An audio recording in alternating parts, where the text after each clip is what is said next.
মুড়ি দিয়ে যে এমন মজার এমন অমৃত স্বাদের রেসিপি তৈরি করা যায়, না দেখলে আর না তৈরি করে খেলে কিন্তু বন্ধুরা বিশ্বাসই করতে পারবেন না। ছোট থেকে বড় সকলেই কিন্তু খুবই পছন্দ করবে, মুখে দেয়া মাত্রই মিলিয়ে যাবে।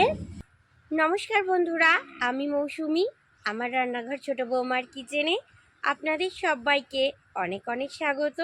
আমি আজকে মুড়ি দিয়ে ভীষণ মজার একটা অমৃত স্বাদের রেসিপি আপনাদের সঙ্গে শেয়ার করব।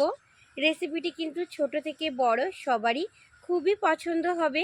ভিডিওটা না টেনে শুরু থেকে শেষ পর্যন্ত দেখবেন, তাহলে আপনারাও কিন্তু খুব সহজে বানিয়ে নিতে পারবেন। যে সকল বন্ধুরা এখনও পর্যন্ত আমার চ্যানেলটা সাবস্ক্রাইব করেননি, চ্যানেলটা সাবস্ক্রাইব করে আমার পাশে থাকার জন্য অনুরোধ রইল। তাহলে বন্ধুরা এখন আমি রান্নাঘরে যাব আর গিয়ে রেসিপিটা তৈরি করা শুরু করব। রেসিপিটি তৈরি করার জন্য গ্যাসের উপরে আমি একটা কড়াই বসিয়ে দিয়েছি। কড়াইয়ের ভিতরে এবার দিয়ে দিচ্ছি 1 চামচ পরিমাণে গাওয়া ঘি। ঘি দিয়ে কিন্তু আপনারা রান্নাটা করার চেষ্টা করবেন, তাহলে কিন্তু খেতে ভীষণই মজার হবে। ঘিটা দিয়ে দিচ্ছি। ঘিটা আমি দিয়ে দিয়েছি। নাড়াচাড়া করে ঘিটা একটু গলিয়ে নেব।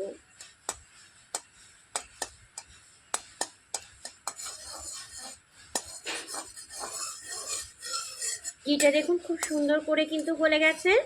কিছুটা কাজু নিয়েছি, কাজুটা এবার আমি ঘিয়ের ভেতরে দিয়ে দেব। আপনারা চাইলে নাও দিতে পারেন, তবে দিলে কিন্তু খেতে খুবই ভালো লাগবে। কাজুটা দিয়ে দিচ্ছি। কাজুটা দিয়ে দিচ্ছি। দিয়ে দিচ্ছি 1 মুঠো পরিমাণে কিশমিশ।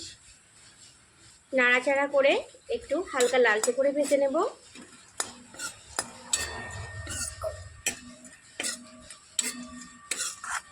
দেখুন নাড়াচাড়া করতে করতে খুব সুন্দর একটা কিন্তু লালচে রং চলে এসেছে। এর থেকে বেশি ভাজলে কিন্তু আর খেতে ভালো লাগবে না। এবার এগুলোকে আমি একটা প্লেটের মধ্যে তুলে নেব। একটা প্লেটের ভেতরে নিয়ে নিচ্ছি। কাজুগুলোর কালারটা কতটা সুন্দর এসেছে দেখুন। সমস্তটা আমি প্লেটের মধ্যে নিয়ে নিয়েছি। এবার আমি এখানে নিয়ে নিয়েছি 700 ml পরিমাণে গরুর দুধ। আর দুধটা আমি আগের থেকে জাল দিয়ে খুব সুন্দর করে কিন্তু বন্ধুরা ঘন করে নিয়েছি, তাহলে কিন্তু খেতে খুবই ভালো লাগবে রেসিপিটা। দুধটা দেখুন আমি কতটা ঘন করে জাল দিয়ে নিয়েছি, কতটা মোটা সর পড়েছে। এইভাবেই কিন্তু একটু ঘন করে জাল দিয়ে নিতে হবে। দুধটা এবার আমি এই কড়াইয়ের ভেতরে দিয়ে দেব। এর ভেতরে কিন্তু সামান্য পরিমাণে ঘি আছে, আর এর ভেতরে আমি এখন দুধটা দিয়ে দেব। সম্পূর্ণ দুধটা আমি দিয়ে দিচ্ছি। নিয়ে নিয়েছি 2 টেবিল চামচ পরিমাণে গুঁড়ো দুধ। গুঁড়ো দুধটা দেবো আর নাড়াচাড়া করে মিশিয়ে নেব। গুঁড়ো দুধটা দিলে কিন্তু বন্ধুরা খেতে ভীষণই মজার হবে।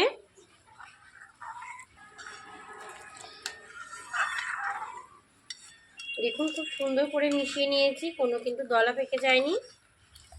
2টো ফাটানো এলাচ নিয়েছি, দিয়ে দিচ্ছি। আপনারা চাইলে স্কিপ করতে পারেন, তবে ফ্লেভারটা খুব সুন্দর আসবে এলাচ দিলে। মাঝে মাঝে এইরকম একটু নাড়াচাড়া করে নেব, নাহলে কিন্তু নিচ থেকে ধরা লেগে যেতে পারে। এবার দুধটা আমি আরও কিছু সময় ভালো করে ফুটিয়ে নেব।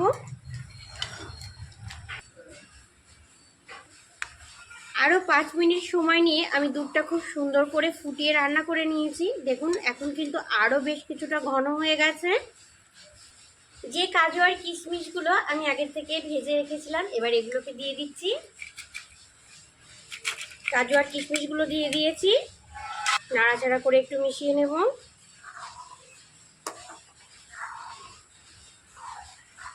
এবার আমি এই দুধের ভেতরে দিয়ে দেব 25 গ্রাম পরিমাণে মুড়ি। যেহেতু আমি 700 ml দুধ নিয়েছি, সেজন্য দিয়ে দিচ্ছি 25 গ্রাম মুড়ি। 700 ml দুধের জন্য কিন্তু 25 গ্রাম মুড়ি যথেষ্ট।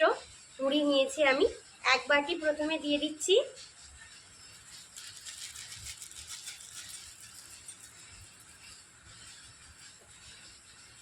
নাড়াচাড়া করে মিশিয়ে নেব।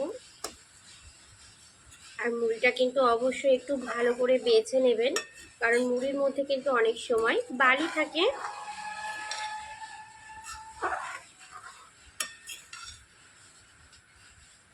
আরও 1 বাটি নিয়েছি, দিয়ে দিচ্ছি। 2 বাটি মিলিয়ে আমার এখানে 25 গ্রাম মুড়ি হয়েছে। আবারও নাড়াচাড়া করে আমি মিশিয়ে নেব।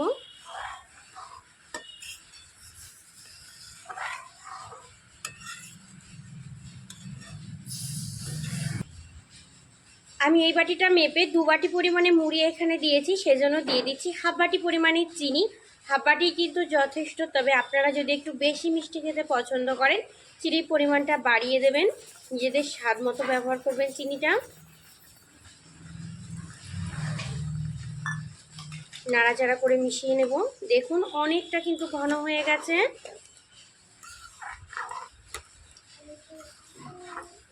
সামান্য একটু লবণ নিয়েছি, দিয়ে দিচ্ছি। লবণটা দিলে কিন্তু স্বাদের খুব সুন্দর ব্যালেন্স হবে। নাড়াচাড়া করে মিশিয়ে নেব। গ্যাসের আঁচটা লো টু মিডিয়ামে রেখে আমি 10 থেকে 15 মিনিট সময় নিয়ে আরও খুব সুন্দর করে রান্না করে নেব। 10 থেকে 15 মিনিট লো টু মিডিয়াম আছে আমি খুব সুন্দর করে নাড়াচাড়া করে রান্না করে নিয়েছি। আর কতটা লোভনীয়, কতটা সুন্দর তৈরি হয়েছে দেখুন। এবার আমি এটাকে নামিয়ে নেব। নামিয়ে নিয়ে তারপর একটু ভালো করে ঠান্ডা করে নেব। এইভাবে রেখে আমি বেশ কিছু সময় ঠান্ডা করে নিয়েছি। আর কতটা সুন্দর হয়ে গেছে দেখুন। একদম কিন্তু পুরো ক্ষীরের মতো তৈরি হয়ে গেছে। এবার একটা প্লেটের ভেতরে আমি নিয়ে নেব।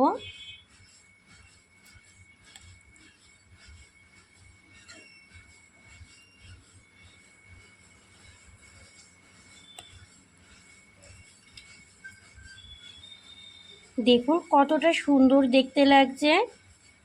মুড়ি দিয়ে যে এমন মজার, এমন অমৃত স্বাদের রেসিপি তৈরি করা যায়, না দেখলে আর না তৈরি করে খেলে কিন্তু বন্ধুরা বিশ্বাসই করতে পারবেন না।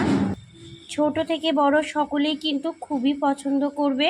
বাচ্চাদের স্কুলের টিফিনেও কিন্তু খুব সহজে এটা তৈরি করে দিতে পারেন। মুড়ি দিয়ে তৈরি এই অমৃত স্বাদের পায়েস কিন্তু মুখে দেয়া মাত্রই মিলিয়ে যাবে। এবার আমি একটু খেয়ে দেখবো বন্ধুরা কেমন হয়েছে।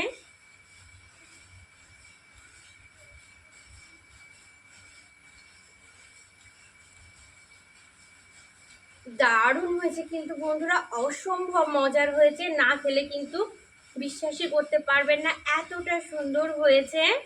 আমার আজকের তৈরি মুড়ি দিয়ে এই অসম্ভব মজার অমৃত স্বাদের রেসিপির ভিডিওটা যদি আপনাদের ভালো লেগে থাকে অবশ্যই ছোট্ট একটা কমেন্টে জানাবেন।